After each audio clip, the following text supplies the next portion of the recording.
Meus amados, nós estamos vivendo um tempo especial e em que o Brasil está nos holofotes do mundo inteiro através da Copa do Mundo. O mundo inteiro está olhando para o Brasil, criticando o Brasil, amando o Brasil, um monte de coisa. E nós não poderíamos desperdiçar essa oportunidade de estarmos refletindo sobre a nossa nação e irmos muito mais além do que simplesmente torcer pela nossa seleção jogando futebol. Isso é muito legal, eu gosto muito, mas eu sei que isso é algo muito superficial e isso não é o foco, e existem coisas muito mais importantes que nós deveríamos estar focando e que a Igreja de Jesus deve estar focando. E por isso nós decidimos que durante o período da Copa, em que se só fala em futebol, nós também falaríamos de coisas mais relevantes para a nossa nação. É por isso que estamos vendo essa série que tem como título Princípios que fazem um país campeão. E quando eu falo campeão, é claro que você não entende de futebol. Eu falo de uma nação campeã, de uma nação de vencedores, de uma nação que tem o Senhor como seu Deus, uma nação que está no centro da vontade de Deus. Então existem princípios que, se a nossa nação praticar, ela verdadeiramente vai ser campeã, muito mais do que apenas no futebol. O texto base da nossa série é Salmos capítulo 33, versículo 12, que diz: Feliz a nação cujo Deus é o Senhor. Você pode ler junto comigo? Vamos lá? Feliz a nação cujo Deus é o Senhor. Infelizmente, ainda isso não é uma verdade no nosso país. Nós não podemos dizer que o Senhor, que Deus é o Senhor do Brasil, porque apesar de um número de pessoas que afirmam ser cristãs no Brasil ser enorme, ser maioria, mas Cristo não tem sido o Senhor dessa nação, porque as decisões que têm sido tomadas e os rumos que tem dado essa nação não são coerentes com aquilo que Deus gostaria que fossem dados. Então, no dia em que que Deus for o Senhor dessa nação, verdadeiramente seremos felizes. Então, princípios que fazem um país campeão. Semana passada, nós vimos a primeira mensagem dessa série e nós falamos o que é um princípio, para não confundir princípio com outra coisa, nem mesmo com valores, porque valores eles também passam, mas princípios não. O que é um princípio? Só recapitulando, tem no PowerPoint aí. O que é um princípio? Princípio é uma verdade eterna, imutável e atemporal. Uma verdade que independe de circunstâncias. Ela vai ser sempre verdade. Um princípio é algo que era verdade lá no Antigo Testamento, era verdade no Novo Testamento, é verdade hoje, vai ser verdade amanhã. Princípio é uma verdade que não muda de acordo com o tempo, não muda de acordo com o lugar. É uma verdade no Brasil, é uma verdade na África, na Ásia, em qualquer lugar do mundo, em qualquer tempo. Isso é princípio. Na Bíblia nós encontramos muitos princípios de Deus para a nossa vida. Existem alguns valores na Bíblia, algumas coisas que são inerentes da cultura judaica e que eram verdades naquele tempo, mas existem princípios que são atemporais. E é isso que a gente procura, extrair princípios que eram verdades para Israel, mas que são verdades de Deus para o Brasil e para qualquer nação do mundo, em qualquer época em que você esteja vivendo. Então isso é um princípio. Semana passada nós vimos o princípio da família. Nós vimos que lá em Gênesis começa Deus criando a família, instituindo o matrimônio. Não é bom que o homem esteja só, vou fazer uma mulher para ser a sua ajudadora, a sua auxiliadora. Deixará homem, pai e mãe, e unir-se-ão os dois, e serão os dois uma só carne. Então nós vimos que lá no Antigo Testamento Deus institui a família. Chega no Novo Testamento, Jesus, ele bate o martelo nisso, porque o primeiro milagre de Jesus acontece numa festa de casamento em Caná da Galileia. E família é um princípio no Antigo Testamento, é um princípio no Novo Testamento, é um princípio hoje, no Brasil, na África, em qualquer lugar do mundo. Família é a base da sociedade e principalmente a base da igreja. E na semana passada nós falamos bastante sobre família, sobre como o Brasil tem encarado e cuidado das famílias, e na verdade como o Brasil tem trabalhado para destruir as famílias dessa nação. Nós vimos muita coisa na semana passada. Se você não estava aqui semana passada, vai lá no Face da igreja, da Ibavim, ou no YouTube também tem um canal, você pode assistir a mensagem de domingo passado, que foi a primeira mensagem dessa série. Então, para você saber de tudo que a gente falou semana passada, até para você pegar um embalo aí dessa série.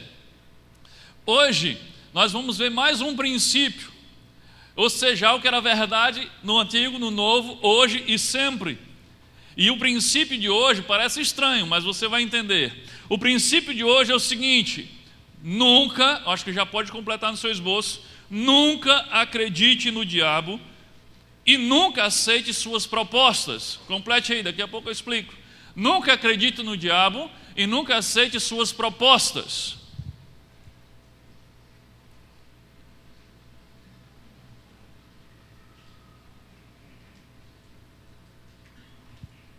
Como é que isso é um princípio? É um princípio porque é uma verdade no Antigo Testamento que o diabo é mentiroso e enganador. É um princípio no Novo Testamento de que ele é mentiroso e enganador. E é um princípio hoje que ele é um mentiroso e enganador. No Antigo Testamento, logo nas primeiras páginas do Gênesis, nós vemos lá essa verdade a respeito do diabo. Nós vemos lá em Gênesis, capítulo 3, versículo 1, de como o diabo, agora usando como instrumento a serpente, como ele mente e como ele engana, tentando desmanchar aquilo que Deus havia criado. Gênesis capítulo 3, versículo 1 diz assim: mas a serpente, mais sagaz que todos os animais selváticos que o Senhor Deus tinha feito, disse à mulher: é assim que Deus disse, não comereis de toda a árvore do jardim? No versículo 4 diz: então a serpente disse à mulher: é certo que não morrereis. No versículo 13, disse o Senhor Deus à mulher: que é isso que fizeste? Respondeu a mulher: a serpente me enganou e eu comi. Observe aqui, eu peguei três passagens. Na primeira, olha a serpente aqui, o diabo, olha ele mentindo e enganando. Ele chega para a mulher e diz: Deus disse que não comereis de nenhuma árvore do jardim? Quem já leu a história do Gênesis sabe que não foi isso que Deus disse. Deus disse o que para a mulher? Podeis comer de toda a árvore do jardim, menos de uma árvore que está no centro do jardim, a árvore do conhecimento do bem e do mal. De todas as outras podeis comer. A serpente chega para a mulher e já chega distorcendo completamente o que Deus tinha dito. Não sei se você percebeu esse detalhe, mas ela chega assim: Deus disse que você não podia comer de nenhuma árvore? Se você ler o texto, a mulher corrige, mas depois ela não atentou para que estava sendo enganada. Depois ele faz o que Deus disse. O que foi que Deus disse para a mulher e para o homem? Se comer dessa árvore, certamente morrerás. E o que é que ele diz agora? É certo que você não morrerá. Ele está desfazendo o que Deus havia dito. E aí quando Deus encontra com a mulher, já depois dela ter sido enganada, e pergunta: o que foi que tu fizeste? E ela diz: a serpente me enganou. É uma verdade no Antigo Testamento, nas primeiras páginas. O diabo é mentiroso e enganador. Ele quer fazer você se afastar de Deus, e ele vai fazer o que for preciso para alcançar o seu objetivo. No Novo Testamento, ainda no início do Novo Testamento, assim como aconteceu no Antigo Testamento, essa verdade já aparece. O diabo como um mentiroso, como um enganador que tenta afastar da presença de Deus. E logo aqui chama a nossa atenção no episódio da tentação de Jesus. Jesus estava prestes a iniciar o seu ministério, mas antes essa verdade é revelada. Mateus capítulo 4, versículo de 8 a 10, só um trechinho da tentação de Jesus, diz assim: depois o diabo levou Jesus para um monte muito alto, mostrou-lhe todos os reinos do mundo e suas grandezas e disse: eu lhe darei tudo isso se você se ajoelhar e me adorar. Jesus respondeu: vai embora, Satanás. As escrituras sagradas afirmam: adore o Senhor seu Deus e sirva somente a Ele.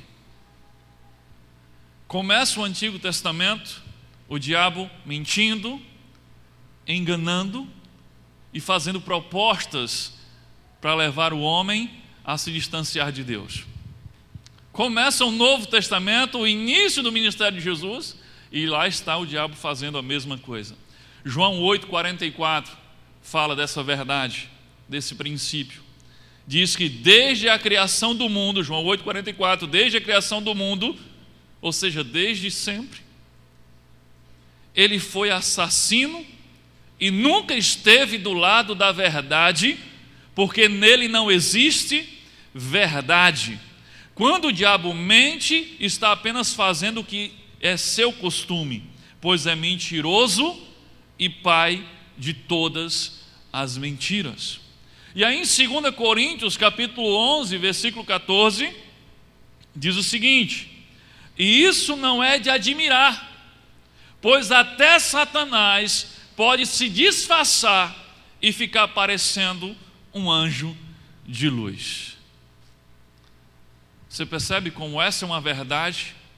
No Antigo, no Novo, ele é mentiroso, pai da mentira, é enganador, capaz de se disfarçar até de anjo de luz para conseguir o objetivo de enganar você e afastar você da presença de Deus.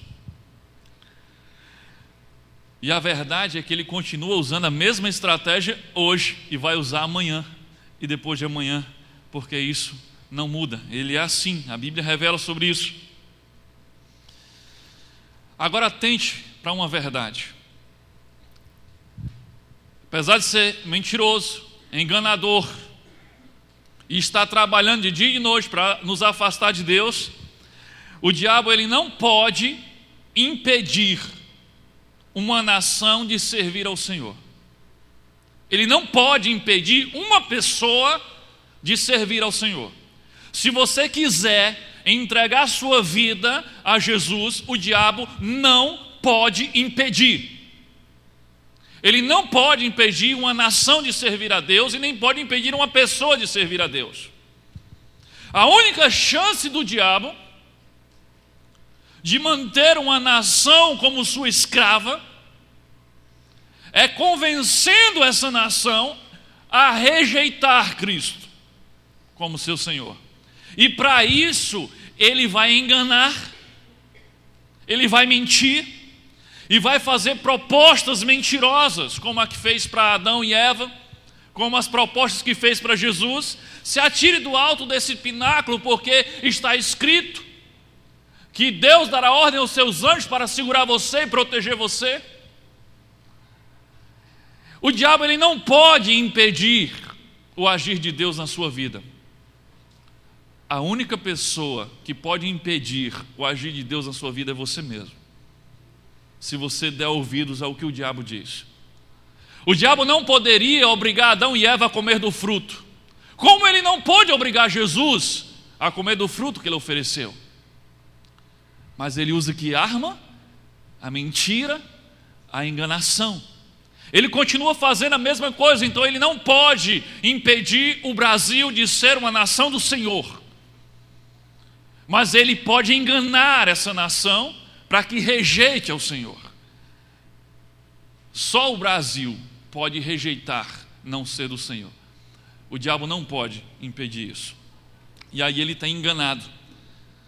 Na mensagem de hoje, eu quero basear a reflexão de hoje no episódio em que o povo de Deus, ainda na época chamada de o povo hebreu, estava sendo tirado por Deus do Egito, da escravidão do Egito, para se tornar uma nação do Senhor, um povo de Deus, campeão, porque iriam conquistar a terra prometida. É por isso que o tema da mensagem de hoje é o surgimento de uma nação campeã. Só que naquele episódio, agora não mais através da serpente, mas através de Faraó. E se você ler o restante da Bíblia, você vai ver que em diversas partes da Bíblia, Faraó é citado como se fosse uma representação do próprio diabo. E o Egito muitas vezes é citado como a representação do pecado, da escravidão. E é justamente nessa história em que nós vamos aprender o que o diabo propôs como o diabo tentou enganar o povo de Deus para evitar que ele se tornasse uma nação do Senhor e, portanto, campeã também. E esses princípios nós podemos tomar para a nossa vida e para a nossa nação. A única chance de Faraó de manter o povo de Deus como seu escravo era convencê-los a escolher ficar na escravidão. Faraó não tinha nenhuma chance de segurar o povo no Egito. As 10 pragas que Deus lançou sobre o Egito era a prova disso. Faraó não tinha nenhuma chance de impedir o povo de sair do Egito. A única chance de Faraó era tentar convencer o povo a escolher permanecer escravo no Egito. E aí ele fez muitas propostas. Eu não sei se você já tentou quando você leu a história, mas ele faz uma proposta atrás da outra. Ele tenta uma coisa, não consegue, ele tenta outra, e ele vai tentando diversas estratégias para tentar manter o povo debaixo da sua escravidão. Por isso que a pergunta que vamos responder na mensagem de hoje é a seguinte: quais propostas enganosas precisamos recusar para nos tornarmos uma nação campeã? Quais propostas enganosas precisamos recusar para nos tornarmos uma nação campeã? Pega o seu esboço, pega sua caneta e preencha aí o primeiro. Primeira proposta enganosa, proposta feita pelo diabo através de Faraó para o povo de Deus: vocês não precisam sair do Egito para adorar a Deus. Essa foi a primeira proposta de Faraó.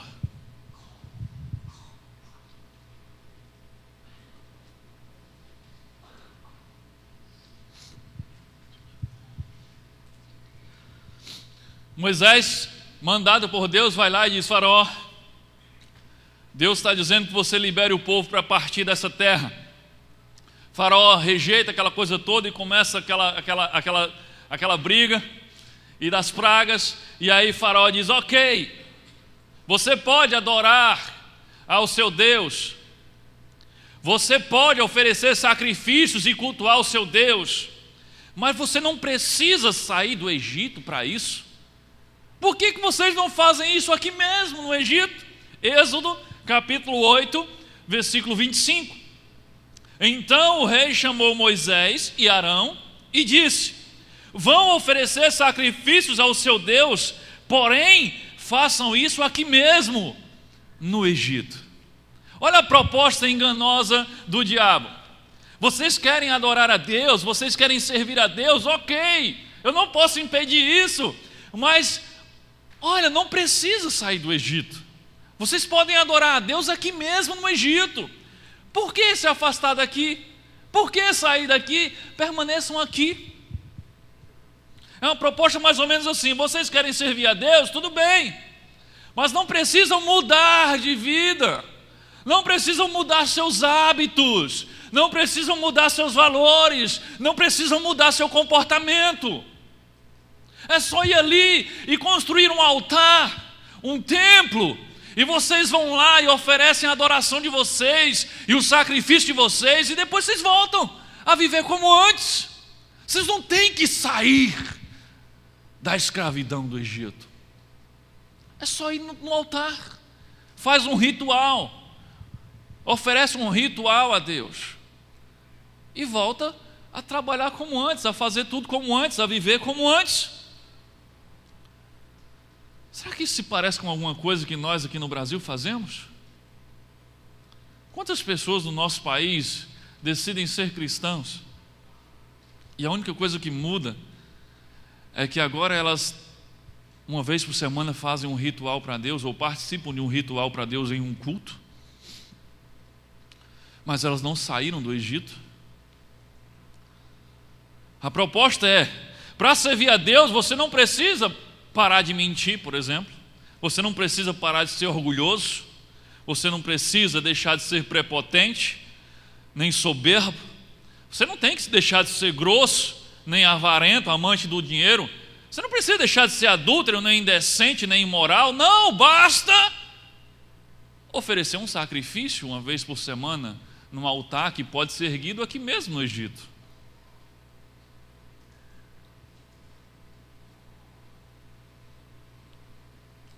Essa é uma proposta enganosa, porque não é o fato de vir ou de ir a um templo religioso que torna você um discípulo de Jesus. O que torna você um discípulo de Jesus é o fato de você ter uma nova mente, mais precisamente a mente de Cristo em você. Como diz lá em Romanos 12: não vos conformeis com este mundo, mas transformai-vos pela renovação da vossa mente.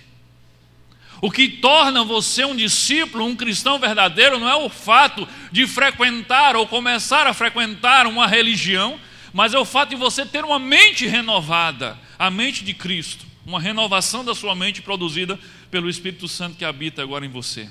Se a única mudança que aconteceu na sua vida, depois que você disse que se tornou um cristão, se a única mudança foi que agora você frequenta um culto evangélico, uma igreja evangélica, aos domingos, então você está satisfazendo os desejos de Faraó, atendendo a proposta de Faraó.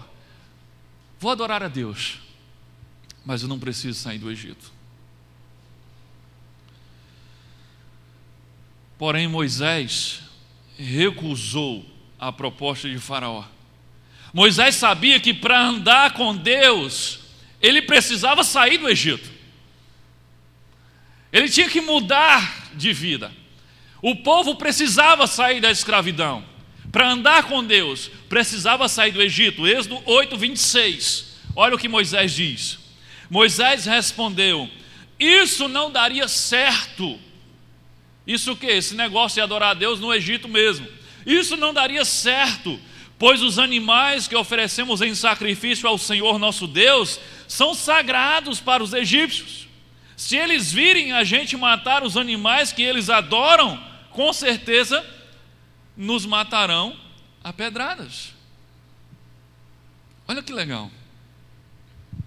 Moisés está dizendo: Faraó, sem chance, não vai dar certo esse negócio de adorar a Deus aqui no Egito. Qual era a adoração naquela época? Eu oferecia um sacrifício, pegava um animal e sacrificava o animal no altar do Senhor. Era assim que era no tempo de Moisés. E Moisés está dizendo: olha, não vai dar certo adorarmos a Deus e oferecermos sacrifício a Deus aqui no Egito, porque os animais que nós vamos sacrificar e que o Senhor pede para sacrificarmos diante dele, são animais que os egípcios adoram. E na hora que os egípcios nos veem matando esses animais e sacrificando eles a Deus, eles vão nos matar. Moisés está dizendo: não dá certo para a gente adorar a Deus aqui no Egito, porque os nossos valores são diferentes. O que Deus pede para sacrificarmos, vocês adoram. Pegou?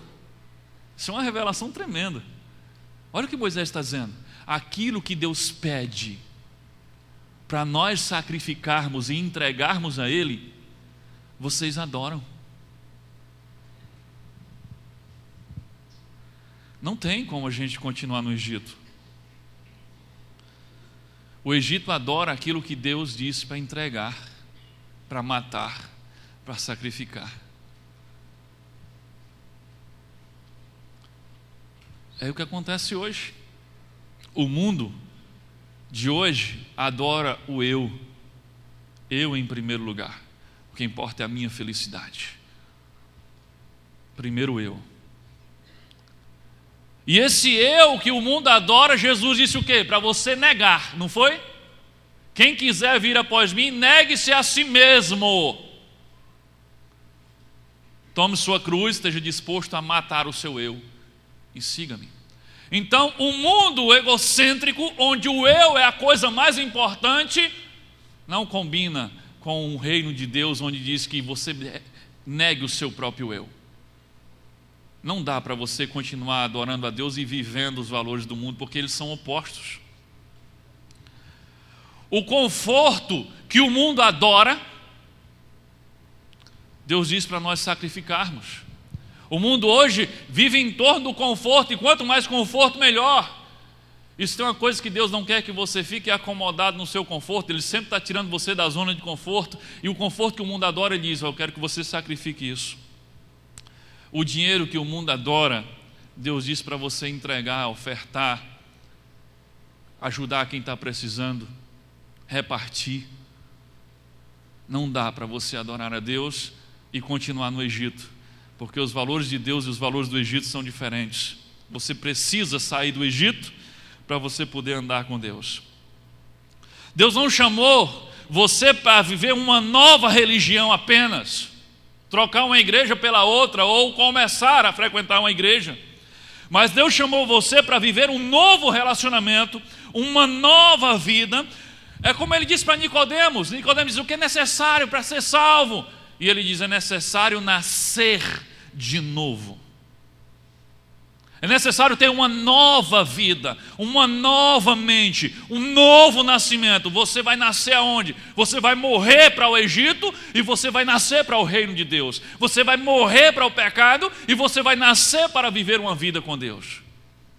Você não pode servir a Deus e viver no Egito ao mesmo tempo. O Brasil não tem sido um país campeão no que se refere às coisas de Deus, porque grande parte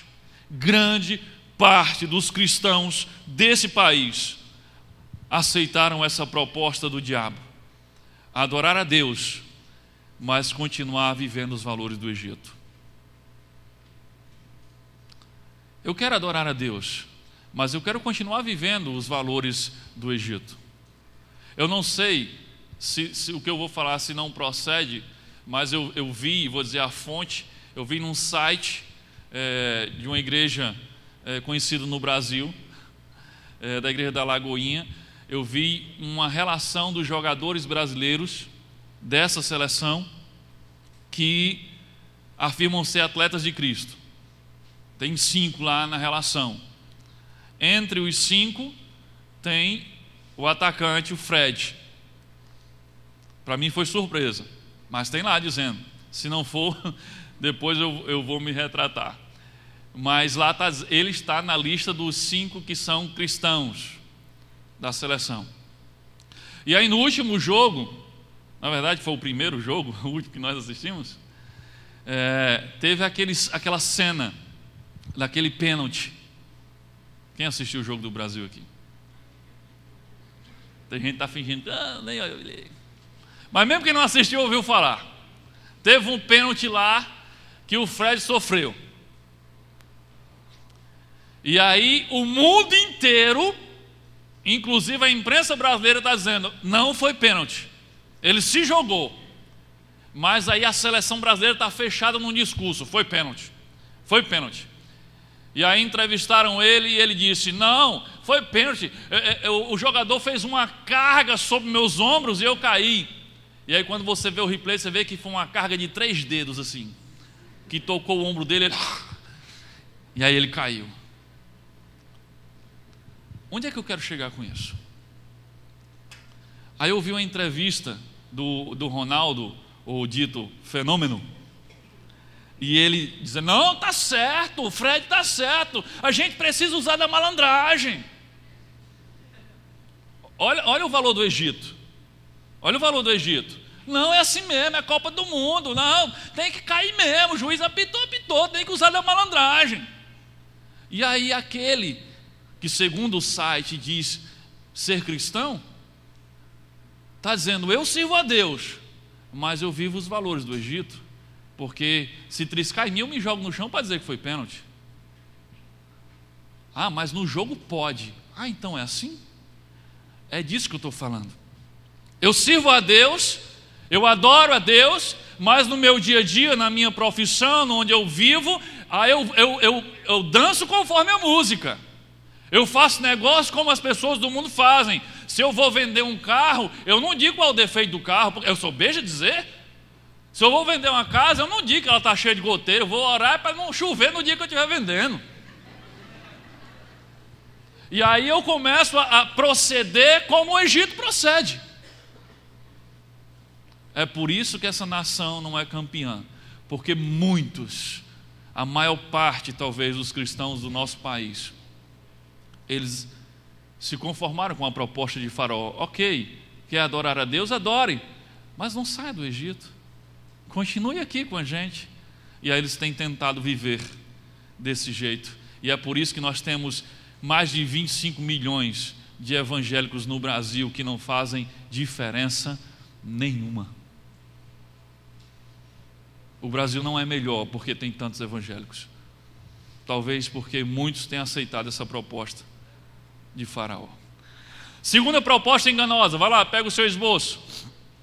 Segunda proposta enganosa: vocês não precisam ir tão longe e romper definitivamente com o Egito para adorar a Deus. Complete aí.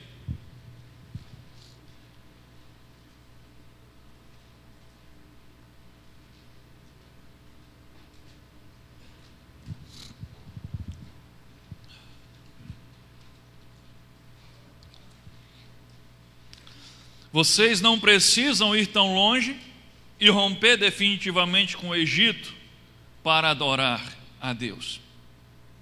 Ah, está bem, vocês querem ir?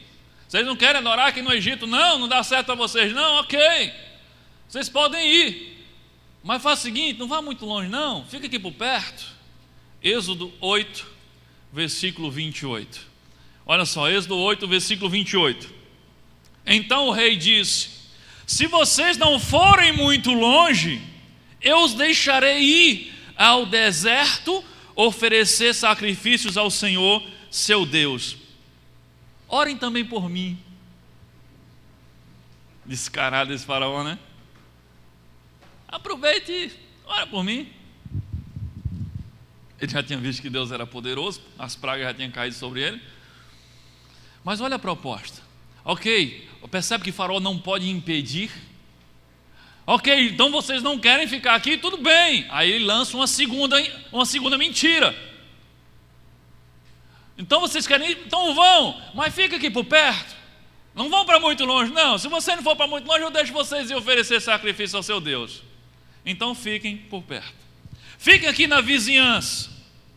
Quando vocês sentirem saudades do Egito, voltem aqui fazer uma visita. Não é preciso ser tão radical assim para ser cristão. Não é preciso esse rompimento definitivo com o Egito, não. Sabe, aqueles que aceitam essa proposta são aqueles que saíram do Egito, mas continuam flertando com o Egito, continuam paquerando com o Egito. Eles saíram do Egito, mas continuam de olho no Egito, sempre por perto. São aqueles que eles não se afastam daquilo que fazem eles pecar. Pelo contrário, eles insistem em estar o mais próximo do pecado que eles podem. Não, eu vou só sentir o cheiro. Eu não vou tocar. E ele está sempre muito perto. Ele saiu do Egito, mas ele está sempre na vizinhança. Ele está sempre naquele ambiente. Eu não vou participar, mas eu vou só olhar. Eu não vou adulterar mais. Eu vou apenas dar uma olhadinha raio-x. Sabe qual é a olhada raio-x? Não vou nem explicar. Ele saiu do Egito, ele parou de adulterar com o corpo, mas ele continua adulterando com a mente. Eu não vou mais usar drogas, não vou mais me drogar. Eu vou só lá naquela rua tal, só para rever os velhos amigos, conversar um pouco. Eu não vou mais me embriagar. Eu não vou mais ser um alcoólatra, nem me embriagar, nem cometer excesso. Eu vou apenas beber socialmente.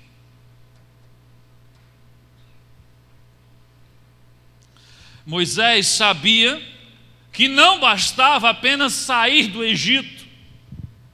Moisés sabia que eles precisavam se distanciar bastante do Egito. Êxodo capítulo 8, 27, olha o que é que Moisés entendia, o que é que Deus tinha dito para Moisés sobre até que ponto, até que distância ele deveria ficar do Egito para adorar a Deus. Êxodo 8, 27 diz assim: nós temos de caminhar 3 dias pelo deserto, até chegarmos ao lugar onde vamos oferecer sacrifícios ao Senhor nosso Deus, como Ele mesmo nos ordenou. Olha a distância que Deus tinha ordenado que Moisés deveria se afastar do Egito para enfim adorar Ele.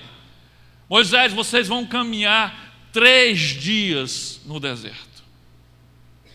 não são 3 passos fora do Egito, nem 3 quilômetros. É uma caminhada de 3 dias. Se fosse só sair do Egito, ok, saiu do Egito, aqui fora já podemos. Não, bastante longe. 3 dias de caminhada, muito longe. Quanto mais longe do Egito, melhor. Então, para Moisés não bastava apenas um passo fora do Egito, ele precisava estar longe o suficiente em que ele nem pudesse ver mais o Egito e nem ser mais atraído pelo Egito. 1 Timóteo 6,11, Paulo nos fala algo nesse sentido. Olha o que Paulo diz: tu, porém, ó homem de Deus, foge dessas coisas. Que coisas? Se você ler o contexto, ele está falando sobre amor ao dinheiro e ganância nesse texto aqui. Tu, porém, homem de Deus, foge destas coisas. Antes, segue a justiça, a piedade, a fé, o amor, a constância e a mansidão. Mas olha o que é que Paulo está dizendo para Timóteo: foge, fica longe daquilo que te faz pecar. Fica longe desses valores do Egito, de amar o dinheiro, de ser ganancioso, de ser mercenário. Fica longe, foge. E aí 2 Timóteo, agora na segunda carta de Paulo a Timóteo, capítulo 2, versículo 22, olha o que Paulo diz de novo a Timóteo: foge. Outro sim, das paixões da mocidade. Aqui no contexto ele está falando da imoralidade sexual. Ele está dizendo: foge das paixões da mocidade, segue a justiça, a fé, o amor e a paz com os que de coração puro invocam o Senhor. A recomendação de Paulo é: foge daquilo que pode te fazer pecar. Se afaste daquilo que pode te fazer pecar. Pare de ficar paquerando, flertando com o Egito. Vai sair do Egito, sai de uma vez por todas, fica longe do Egito. Tem muita gente caindo porque eles teimam em brincar de se aproximar daquilo que os fez cair um dia. Não, agora eu estou forte, não, agora eu não vou cair, não, vou só dar uma olhadinha, não, vou só chegar perto, não, vou só conversar um pouquinho, daqui a pouco caiu.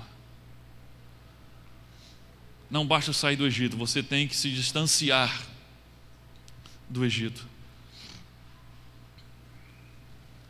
Eu lembro da história, um pastor, foi meu pastor na adolescência, ele contava uma história de um rapaz que chegou na igreja. Eu acho que eu já compartilhei isso aqui algum tempo atrás. Um rapaz chegou na igreja, muito talentoso, só faltava dar um nó na guitarra, e todo mundo se alegrou, porque a igreja não tinha quem tocasse nada, e o rapaz tocava muito, aquela coisa toda, e o rapaz se converteu.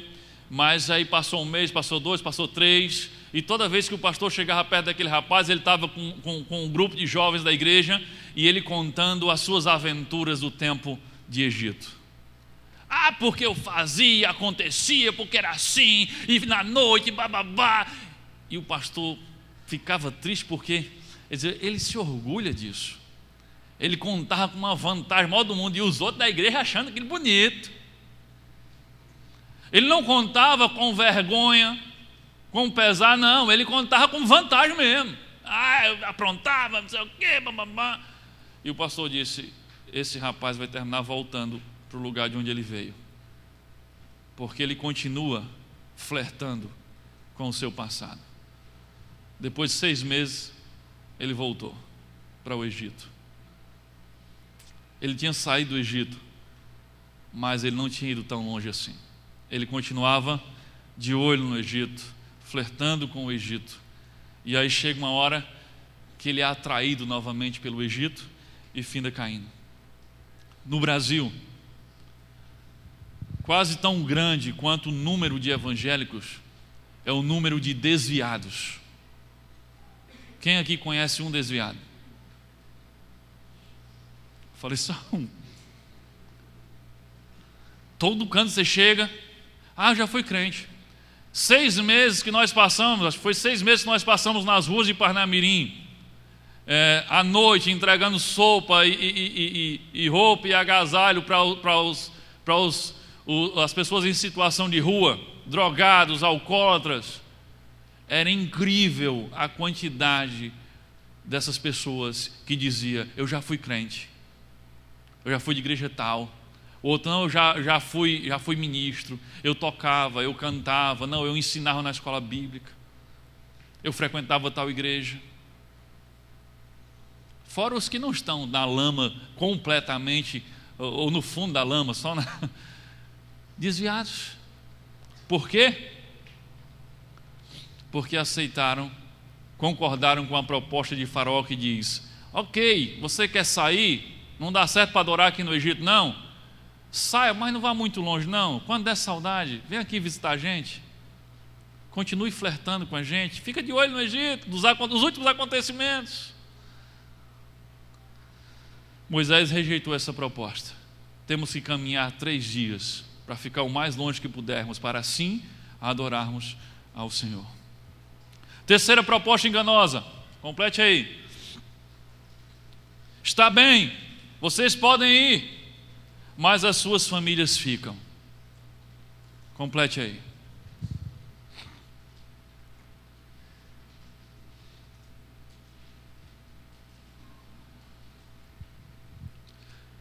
Não esqueça a sequência. Primeiro, Moisés pede para o povo sair do Egito. Faraó diz: não, adorem aqui mesmo no Egito. Não, aí Moisés rejeita. Aí diz: ok, você quer ir? Tudo bem, pode ir, mas não vá muito longe não. Moisés diz: não tem cabimento não, a gente vai longe sim. Aí depois que ele não consegue impedir, ele tenta enganar. Aí diz: ok, então se você quer ir longe, vá, mas as suas mulheres e os seus filhos ficam aqui conosco. Êxodo 10, versículo 10. Então o rei disse: pois que o Senhor vá com vocês, mas não vou deixar de jeito nenhum que vocês levem as suas mulheres e os seus filhos. É claro que vocês estão planejando uma revolução. Está acompanhando aí, né? Quem está acompanhando, diga amém. Amém. A metade está acompanhando, tá vendo? Que bom. Olha só. Agora, a segunda cilada, a segunda proposta é: vocês podem ir adorar a Deus, mas as suas mulheres e os seus filhos ficam comigo. Você não vai levá-los, deixa eles aqui. Homens, lá vem de novo para os homens. O que o texto está dizendo é: o diabo está de olho na sua família, o diabo está de olho na sua mulher e nos seus filhos, e ele quer roubar a sua família de você. É isso que está dizendo aqui. Você quer ir adorar a Deus, eu não posso impedir não. Vá, tudo bem, mas faz o seguinte: deixa a sua família comigo, deixa a sua mulher comigo, deixa seus filhos comigo, vá sozinho. O diabo quer destruir as famílias, como vimos na semana passada. Sabe por quê? Porque ele sabe o poder que as famílias têm. Observe qual era o medo de Faraó: não vai levar a sua família não, porque eu sei que vocês estão planejando o quê? Uma revolução. O diabo sabe que a família no altar de Deus é capaz de revolucionar uma nação. As famílias eram capazes de revolucionar aquele tempo, e é capaz de revolucionar hoje também. Por isso, o foco dele é destruir a família. Então não posso impedir você de adorar, ok? Isso também serve para você, mulher. Também não posso impedir você de adorar, mas deixe os seus filhos aqui. Vá sozinho, deixe seus filhos. Se você tem adorado a Deus, mas não tem se preocupado em levar a sua família junto, você está atendendo ao pedido de Faraó: vá, mas deixe a sua família comigo. Na semana passada nós vimos que o diabo tem elaborado um plano específico e bem articulado para arrancar de nós os nossos filhos e destruir as nossas famílias. Nós vimos que esse plano não é apenas uma ideia, mas ele está sendo proposto em forma de leis e projetos de lei no nosso país. Eu dei vários exemplos aqui na semana passada de planos concretos e bem articulados que são para destruir a família. Nós vimos que essa última lei da palmada aí é um plano para destruir a família. Nós vimos a destruição da visão heterossexual por uma visão homossexual. Nós vimos que a legalização do aborto é alguma coisa que está sendo proposto também. A redução da idade para caracterizar um estupro de vulnerável, a legalização da prostituição, a legalização da maconha, as cotas para professores homossexuais em escola pública. Isso eu não falei semana passada. Você sabia que tem isso? Estão propondo isso? Cotas para professores homossexuais em escolas públicas. A escola pública tem que ter um determinado número de professores homossexuais. Isso são propostas, não está aprovado. São intenções e planos. Então está tudo muito articulado, tudo muito bem articulado para quê? Vá adorar a Deus, mas deixe os seus filhos comigo. Seus filhos são meus. Seus filhos ficam no Egito. Você pode ir para a terra prometida, mas os seus filhos ficam comigo. Aí eu pergunto, o diabo tem planejado isso para roubar a sua família. E você? Tem algum tipo de plano específico para levar a sua família a adorar a Deus? Você tem gastado algum tempo pensando em como levar a sua família a adorar a Deus, a servir a Deus? Você tem investido o seu tempo para fazer a sua casa ser uma casa que serve ao Senhor? Você tem ensinado alguma coisa de Deus para os seus filhos? Ou vocês acham que eles vão aprender por acidente? No Geração Futura eles aprendem. Pena que eles só passam 2 horas no Geração Futura, e quando você vem para o culto, e quando você chega na hora. Deuteronômio capítulo 6, versículos 6 e 7. Olha o que diz para nós, pais. Guardem sempre no coração as leis que eu lhes estou dando hoje, e não deixem de ensiná-las aos seus filhos. Repitam essas leis em casa e fora de casa, quando se deitarem e quando se levantarem. Essas leis que eu tenho dado para vocês, Deus está dizendo, ensinem aos seus filhos, em casa e fora de casa, quando se deitam e quando se levantam, ou seja, o tempo todo estejam ensinando as leis de Deus. Semana passada, quando eu estava pesquisando sobre a lei da palmada, como é que estava a situação, tinha sido aprovada, aquela coisa toda. Aí Samara viu, Samara é minha filha, a mais velha, a menos nova, né? De 9 anos. Ela viu e disse, como é, pai?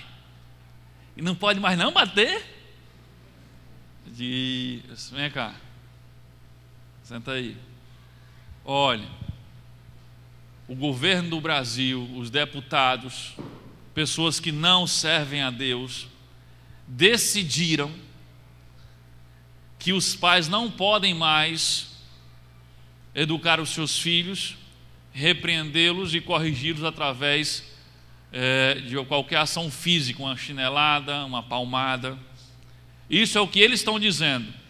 Agora vem cá que eu vou te mostrar o que é que Deus diz através da Bíblia. Aí eu comecei a mostrar, está vendo esse texto? E esse texto, eduque seu filho, a questão da vara, o que é a vara, o que isso significa.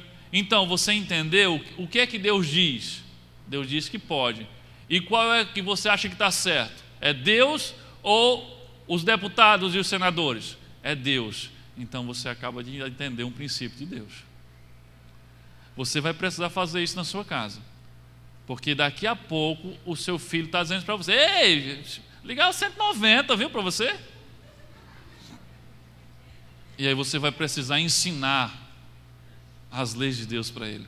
E dizer que as leis de Deus estão acima das leis do mundo. Então faça como Moisés, não se conforme, não aceite a ideia de adorar a Deus e deixar a sua família no Egito. Não aceite isso. Lute por isso, em nome de Jesus. Quarta proposta enganosa para impedir a nação de ser campeã. A proposta é: tudo bem, vocês podem ir e servir ao Deus de vocês, mas os rebanhos de vocês ficam. Complete aí.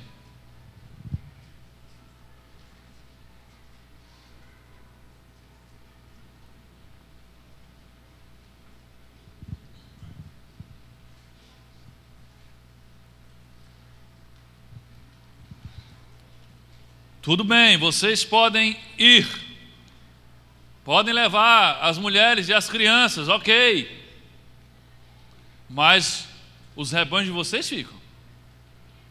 Não vai levar rebanho nenhum. Êxodo capítulo 10, versículo 24.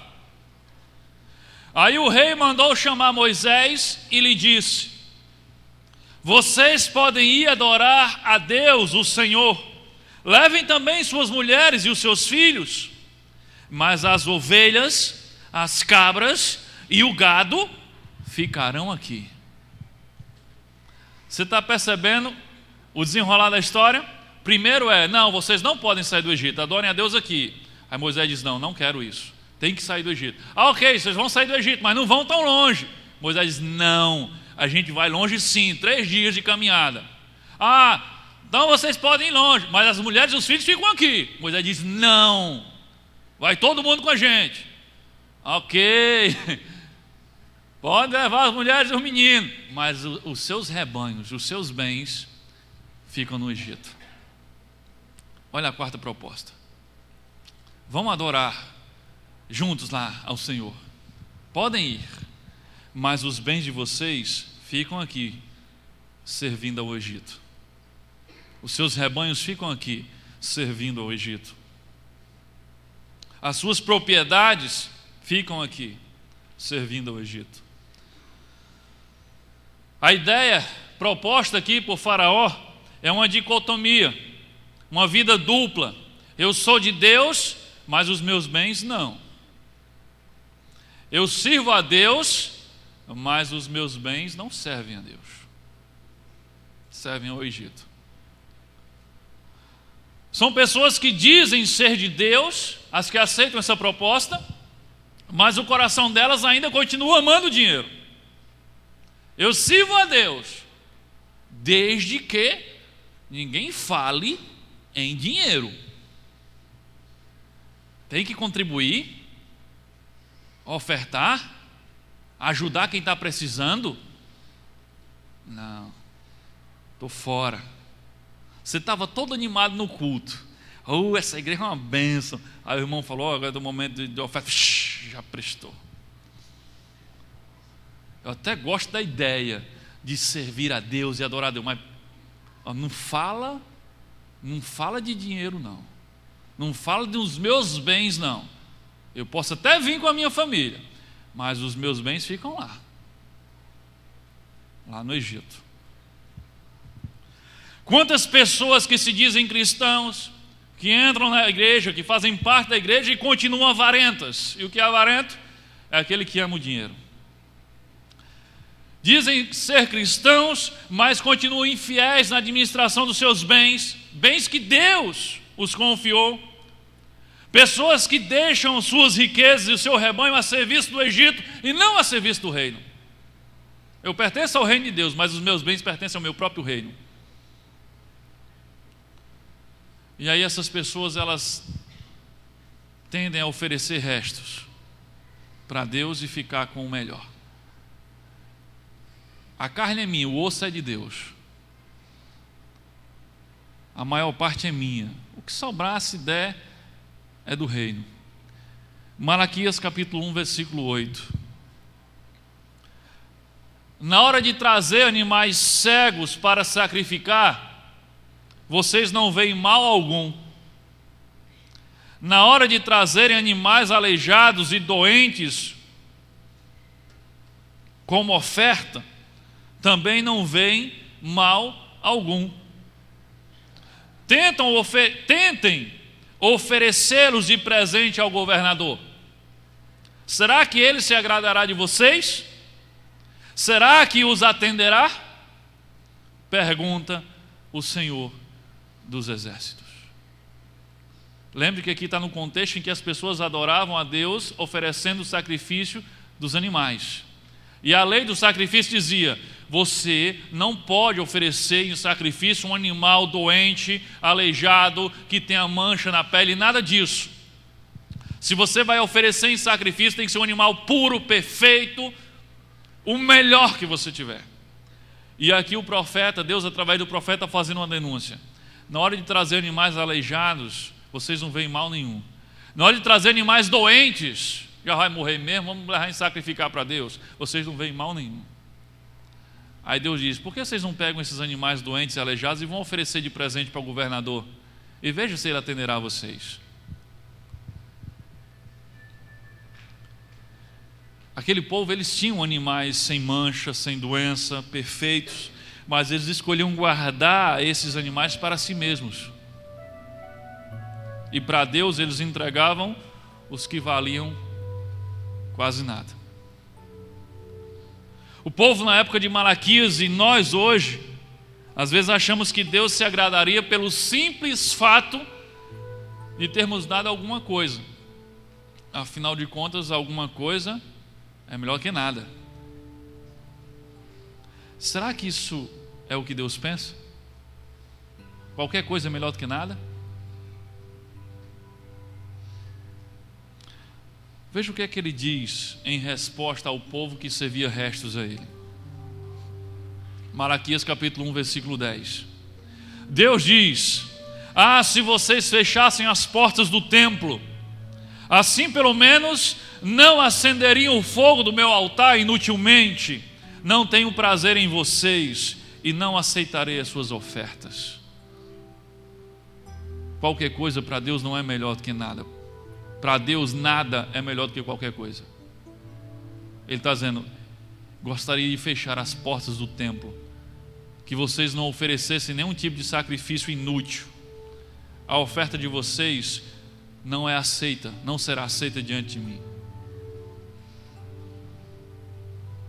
Deus queria que o templo fosse fechado, porque os sacrifícios relaxados, displicentes do povo e dos sacerdotes eram um insulto para ele. A ideia é que existe um Deus que decidiu hoje que você respiraria de manhã e você teria mais um dia de vida, e é Ele que vai decidir amanhã se você vai respirar de novo e você vai ter mais um dia de vida. E esse Deus que é quem te sustenta, esse Deus que é quem cuida de você, quem mantém você vivo, é o Deus que merece o teu melhor e não o teu resto. E quando eu falo do melhor, não estou falando aqui de você trazer oferta para a igreja, não é nada disso. Reino é mais do que a oferta na igreja. É também, mas é muito mais do que isso. É você viver além de si mesmo, além do seu próprio umbigo. Aquela velha história, você já deve ter ouvido isso em algum canto. É para Deus, Ele recebe. Não vem dizer que tá feio não, porque é para Deus, Ele recebe. Então Deus recebe qualquer coisa.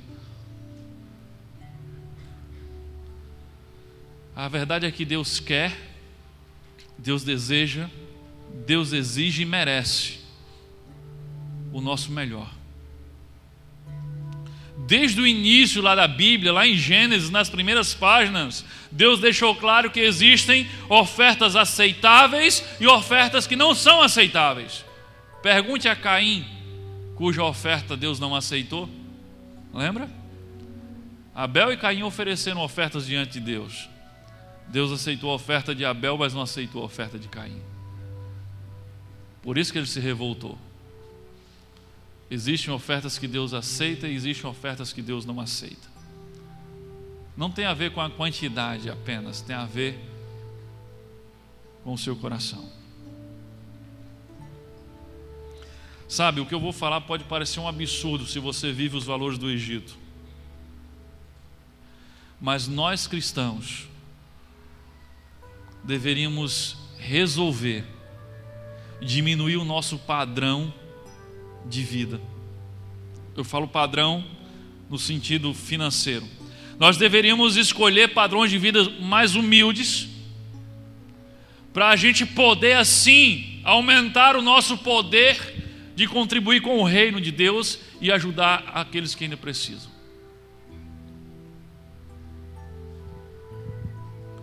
Mas em vez disso, sabe o que é que nós cristãos estamos fazendo? Estamos vivendo os valores do Egito. Eu quero aumentar o meu padrão de vida. Não, essa casa, não, eu preciso de uma casa maior, eu preciso de uma casa com 5 quartos. Você tem quantos filhos? Tenho 2. Não, é porque quarto de hóspede, não sei o quê. Esse carro não, preciso de um carro mais novo, um modelo mais novo, mas esse carro está dando problema, tá aqui. Não, é porque eu enjoei. Nossa. E sabe o que a gente está fazendo? A gente está subindo o nosso padrão, e subindo o nosso padrão, e quando a gente sobe o padrão, o que acontece? Agora, eu não só vou empregar todo o recurso que Deus colocou à minha disposição em favor de mim mesmo, para manter o meu padrão elevado, e ainda acho que isso é um argumento inquestionável. Não, eu não posso contribuir com o reino, eu não posso fazer isso, não posso ajudar ninguém, porque eu tenho minhas contas para pagar. Como se alguém obrigou a fazer aquelas contas. Além de empregar todos os recursos para manter um padrão de aparência que o Egito valoriza, agora também eu tenho que trabalhar feito um louco para ganhar mais dinheiro, para manter o padrão que eu resolvi criar. E agora eu não tenho mais recursos nem tempo para o reino. Isso faz algum sentido fora do Egito? Não. Isso faz todo sentido no Egito. Se isso que eu estou falando ofende você, se ofende você é porque você ainda está vivendo pelos valores do Egito. Isso faz todo sentido para quem está vivendo os valores do reino. Isso faz todo sentido para quem vê e percebe a urgência de expansão do reino, de ganhar pessoas para Jesus, de apresentar Jesus para aqueles que não conhecem, para apresentar para aqueles que estão morrendo sem Cristo, que é urgente, que Deus tem pressa. Mas não, eu estou aqui investindo no meu alto padrão de vida e não tenho nada, não tenho recurso para o reino, não tenho tempo para o reino, não tenho nada para o reino. Sabe, quando Deus nos abençoa e nos enriquece de alguma forma, não é para você luxar mais, não. Quando Deus derramar uma bênção sobre sua vida e te enriquecer de alguma forma, não é para você comprar um carro melhor, não. Não é para você trocar numa casa 2 vezes maior do que a sua, não. Não é para isso que Deus está enriquecendo você. Quer saber para que Deus está enriquecendo você? 2 Coríntios 9:11. Ele fará com que vocês sejam sempre ricos, para que possam dar com generosidade. E assim muitos agradecerão a Deus a oferta que vocês estão mandando por meio de nós. O que é que o texto está dizendo? Deus faz você rico, Deus abençoa você para aumentar o teu poder de ser generoso. Quando Deus derrama sobre você bênçãos, Ele está dizendo, está aí a oportunidade de você ser mais generoso do que você era antes. Mas o que a gente faz? Eu recebo uma bênção, eu já penso no que eu vou comprar para mim. Eu não estou precisando de nada, então eu vou inventar alguma coisa aqui para mim. A gente não considera a ideia de que isso significa que Deus está querendo que eu abençoe outras pessoas. Não. Para mim, olha o que Jesus diz lá em Apocalipse para a igreja de Laodiceia. Apocalipse 3, versículo 17 ao 19. Como dizes, rico sou, e estou enriquecido, e de nada tenho falta. E não sabes que és um desgraçado e miserável, e pobre, e cego, e nu. Aconselho-te que de mim compres ouro provado no fogo, para que te enriqueças, e roupas brancas, para que te vistas e não te apareça a vergonha da tua nudez, e que unjas os teus olhos com colírio, para que vejas. Eu repreendo e castigo a todos quanto amo. Sê, pois, zeloso e arrepende-te.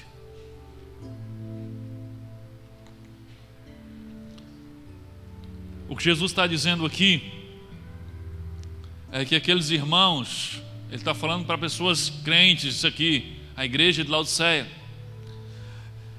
apesar de se acharem ricos, Jesus está dizendo, vocês não são ricos, coisa nenhuma. Diante de mim vocês são miseráveis, pobres, cegos e nus. Por que Jesus estava fazendo isso com aquele povo? Jesus está dizendo, olha, porque as coisas que vocês valorizam, as coisas em que vocês têm investido, tudo que vocês têm, para mim não vale absolutamente nada. Vocês pensam que são ricos, mas diante de mim vocês são pobres, cegos e nus. Isso serve para nós hoje também, nessa loucura do capitalismo, de amor pelo dinheiro, de amor pela aparência. E aí você está lá se achando tal no seu carrão, na sua casona, e Deus olha para você e diz: você não passa de um miserável e pobre, porque isso aí para mim não vale nada. Você parece rico diante dos homens, mas diante de mim você é um pobre, miserável. É isso que Jesus está falando para a igreja de Laodiceia, e é isso que Ele fala para nós hoje. Você está aí se achando a Gisele Bündchen num vestido de grife, ou então você está se achando aí todo bonitão, com tênis de marca que custou o salário do mês todinho. E aí Jesus olha para o vestido e diz: olha, diante de mim você está nua, porque esse vestido não serve. Você está descalço, porque isso não serve. Eu não falo que você não possa comprar um tênis de marca. Se você compra por causa da vaidade, sem poder, se você prioriza isso, em vez de abençoar outra pessoa ou o reino, complicado isso diante de Deus.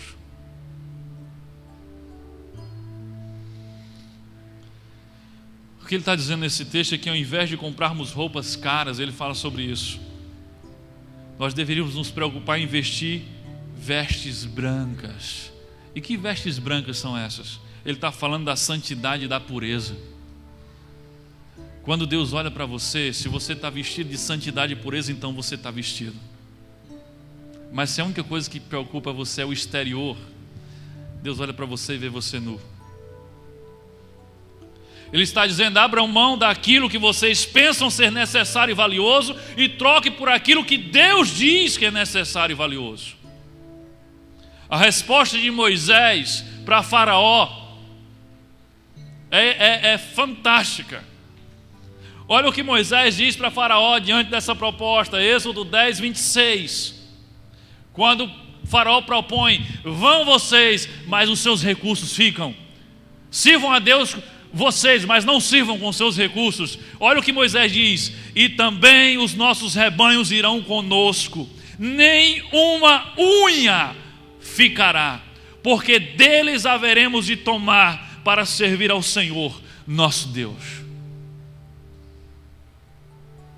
Nenhuma unha, Moisés disse, nenhuma unha do que temos vai servir ao Egito, vai ficar no Egito, vai tudo conosco. Para quê? Para servirmos ao Senhor com o que nós temos. Meu amado, não deixe nada do que Deus te deu no Egito servindo ao Egito. Não deixe nada do que Deus deu nas suas mãos nas mãos de Faraó. Não entregue a Faraó aquilo que Deus deu a você. Nós, nossa família, nossos bens pertencem a Deus. Devem ser consagrados a Deus. Para concluir, meus amados, deveríamos fazer como Davi. Esse texto está lá em 1 Samuel, mas eu não coloquei no PowerPoint. Depois você pode ler essa história. Davi, ali antes, naquela batalha ainda para ser rei, sendo perseguido por Saul, ele tinha a cidade, dominado sobre a cidade de Ziklag. E ele saiu para uma batalha, e quando ele volta com o seu exército de 600 homens, ele encontra a cidade completamente destruída, queimada. Os amalequitas tinham invadido a cidade, tinham queimado tudo, tinham roubado seus bens e tinham levado prisioneiros suas mulheres e seus filhos. O texto diz lá em 1 Samuel que Davi chora, lamenta, mas depois ele se anima no Senhor e procura o Senhor e pede a Deus orientação do que deveria fazer. E o que Deus disse a ele foi: erga-se e lute, porque eu vou devolver a você tudo o que roubaram de você. E Davi junta o seu exército e vai até os amalequitas, e lá ele luta o dia inteiro com aqueles homens e traz de volta todos os seus bens, as esposas e os filhos daquele povo de Davi. Nós não podemos deixar que o diabo leve nada do que é nosso, nem nossa vida, nem nossa família, nem nossos bens. O diabo não pode impedir você de servir a Deus de forma integral. Ele não pode impedir uma nação de servir a Deus de forma integral. A única chance dele é nos enganar e nos fazer escolher continuar no Egito escravo deles. Davi lutou e trouxe tudo de volta. Para sermos uma nação campeã, precisamos servir a Deus de forma integral com tudo que temos e com tudo que somos. Amém? Que Deus nos abençoe. Fique em oração.